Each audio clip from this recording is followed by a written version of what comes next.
자, 오늘 우리가 스바냐서를 보면서 이 스바냐서에 나오는 또 심판의 대상자들이 여러 명이 나옵니다. 자, 그런데 오늘 이 스바냐서에 나오는 여러 종류의 사람들, 구체적으로 5절부터 이제 나오거든요. 자, 스바냐서에서 언급하고 있는 여러 종류의 사람들, 그 사람들이 이제 5절부터 나오는데, 여러 종류의 사람들인데 한마디로 이들을 정리를 하면 이들은 하나님을 믿으면서 또한 여러 우상을 섬기는 자들입니다. 어찌 보면 이중신앙자이고 또 혼합신앙자라고 할 수가 있습니다. 이들은 하나님을 완전히 떠난 것이 아니라 하나님을 믿고 의지하기도 합니다. 그러나 겉으로 하나님을 섬기지만 그러나 동시에 우상을 붙들고 있는 이중신앙의 모습을 보이고 있습니다. 그러니까 하나님도 좋지만 세상도 놓치고 싶지 않은 그런 마음을 말하고 있는 것이죠. 특별히 이 12절과 13절에 보면 아주 구체적으로 나오는데요. 12절과 13절을 다시 한번 읽어보도록 하겠습니다. 12절 보면 그때 내가 예루살렘에서 찌꺼기같이 가라앉아서 마음속에 스스로 이르기를 여호와께서는 복도 내리지 아니하시며 화도 내리지 아니하시리라 하는 자들. 자, 이러한 자들이 있다고 하는 것이죠. 즉 하나님을 믿긴 믿지만 하나님은 복도 내리지 아니하시고 화도 내리지 아니하신다. 복도 내리지 아니하시고 화도 내리지 아니하신다. 그런데 하나님을 언급을 하거든요. 하나님이 계시긴 계시는데 실제로는 없는 존재나 마찬가지라고 하는 것입니다. 유명무실한 그런 분으로 언급을 하고 있는 거죠. 여기서 이제 찌꺼기 같은 상태를 말하고 있는데요. 12절에 보면 그때 내가 예루살렘에서 찌꺼기 같이 가라앉아서, 자, 어디에요? 예루살렘이란 말이에요. 하나님을 믿는 자들이에요. 그런데 그 마음이 찌꺼기 같이 되었다. 이건 뭐예요? 그냥 현실 속에서 그냥 웅크린 채 현실에 안주하는, 그러니까 뜨겁지도 않고 차갑지도 않은 그런 상태입니다. 그냥 물에 물 탄 듯 술에 술 탄 듯 그냥 세워라 가라 하면서 아무런 도전이나 또는 하나님에 대한 갈급함이나 영적인 어떤 뜨거움도 없이, 어찌 보면 요한계시록에서 나오는 뜨겁지도 않고 차갑지도 않은 그러한 상태들, 이게 어찌 보면 이 스바냐서의 배경이 되는 그 당시 유다의 모습이라고 하는 것이죠. 자, 이 요시야 왕 때의 선지자가 바로 이 스바냐이거든요. 1절에 보면 아몬의 아들 유다 왕 요시야의 시대에 스바냐에게 하나님의 말씀이 임한 거예요. 자, 요시야 때에 이 스바냐가 하나님의 말씀을 전했는데 대부분의 학자들은 스바냐가 활동한 그 당시가 사실은 요시야 왕 때의 초반기라고 이야기를 많이 합니다. 무슨 말이냐면 요시야 왕이 하나님의 말씀대로 새로운 개혁을 추진을 했었거든요. 그 당시에 이 요시야 왕은, 이 스바냐 선지자가 활동했던 요시야 왕은 어떤 개혁 정책으로 수많은 우상들을 제거를 하고 또 성전의 예배를 회복하려고 노력했던 왕입니다. 그러기에 이 요시야 왕은 굉장히 훌륭한 왕으로 언급이 되는데, 이때 당시 즉 여호와는 화도 내리지 아니하시고 복도 내리지 아니하신다라고 하는 이 영적인 상태의 배경은 주로 개혁이 일어나기 이전, 그러니까 요시야 왕의 개혁이 있기 전 또는 개혁 초기에 이 스바냐의 예언이 임했다라고 하는 것이죠. 요시야 왕이 개혁을 추진하고 있을 때에 그 사회 전반에는 여전히 하나님을 믿으면서도 그 마음들이 다 찌꺼기 같이 되어서 우상을 숭배하고 있다라고 하는 것입니다.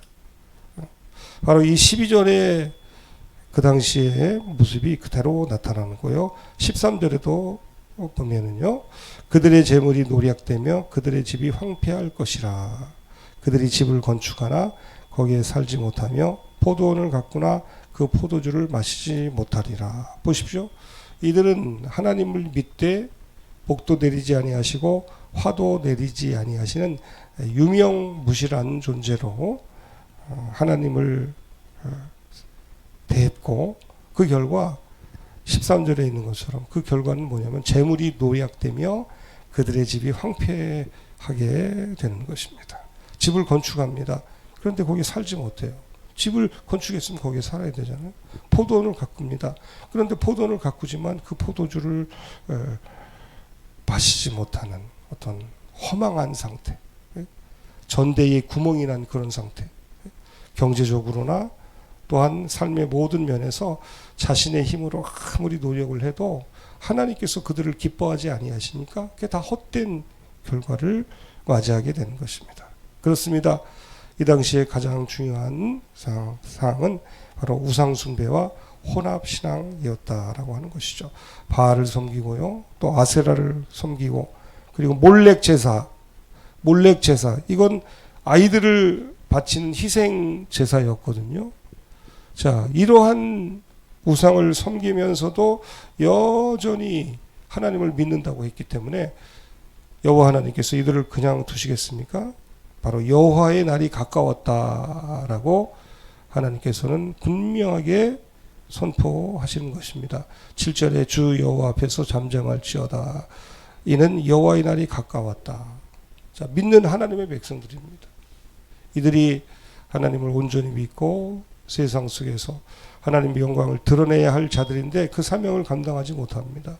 여전히 여호와 하나님을 섬기면서도 자신의 어떤 육신의 만족을 위해서 여러 우상, 현대판 우상은 뭐예요? 돈이죠, 돈.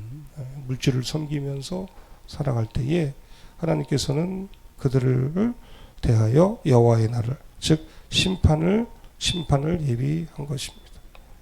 이들은 어떤 자들입니까? 바알과 몰렉을 숭배하고 별을 경배하고 하나님을 찾지도 않고 무관심합니다.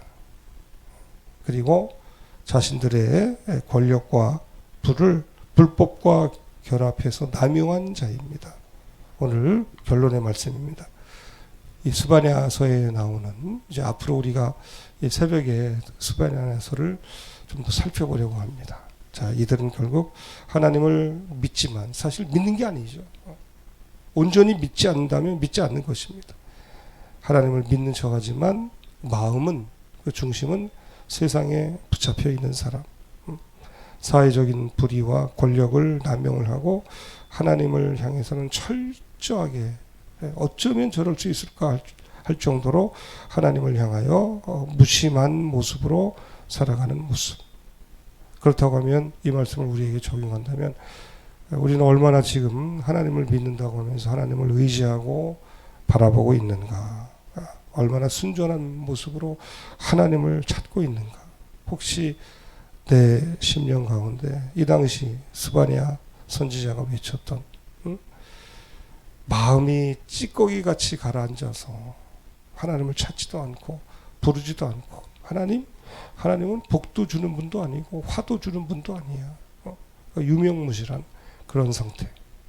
그러기에 하나님께서는 요시야 왕을 통해서 종교를 개혁하는 정책을 펴게 되는 것입니다. 오늘 이 말씀을 우리가 다시 한번 붙들면서 하나님, 우리 심령에 하나님을 믿고 신뢰하는 그런 마음이 불일듯 일어나게 하여 주옵소서. 내 마음이 찌꺼기같이 가라앉았다면 다시 한번 뜨겁게 불붙듯 일어나서 찌꺼기가 아니라 다시 한번 확 타올라서 하나님을 향하여 날마다 간구하며 또 기도로 나아갈 수 있게 달라고. 주님, 우리가 이 땅에서 살아가면서 오늘 이 백성들처럼 우리의 마음이 찌꺼기같이 되기가 쉽습니다. 하나님이 일하시는 것 같지도 않고, 하나님 역사하시는 것 같지도 않고, 우리의 기도에 응답하시는 것 같지도 않고, 하나님 저 멀리 계시거나 안 계시는 것 같고, 팔짱 끼고 하나님의 백성에 대해서 무관심한 태도로 잠잠히 있는 것 같이 보일 때가 있지만, 오늘 본문 보십시오. 여호와의 날, 여호와의 날, 하나님이 일어서서 역사하실 날이 반드시 온다라고 하는 것입니다. 오늘 그래요. 다시 한번 오늘 우리가 이 말씀을 보면서 하나님께서 이제 다니엘서에 나오는 것처럼 메네메네 데겔 우바르신, 세어보시고 세어보시고 달아보시고 달아보시고 나누다. 세 달라 하나님. 세어보시고 달아보시는 거예요. 무엇을? 우리가 얼마나 하나님을 의지하는지.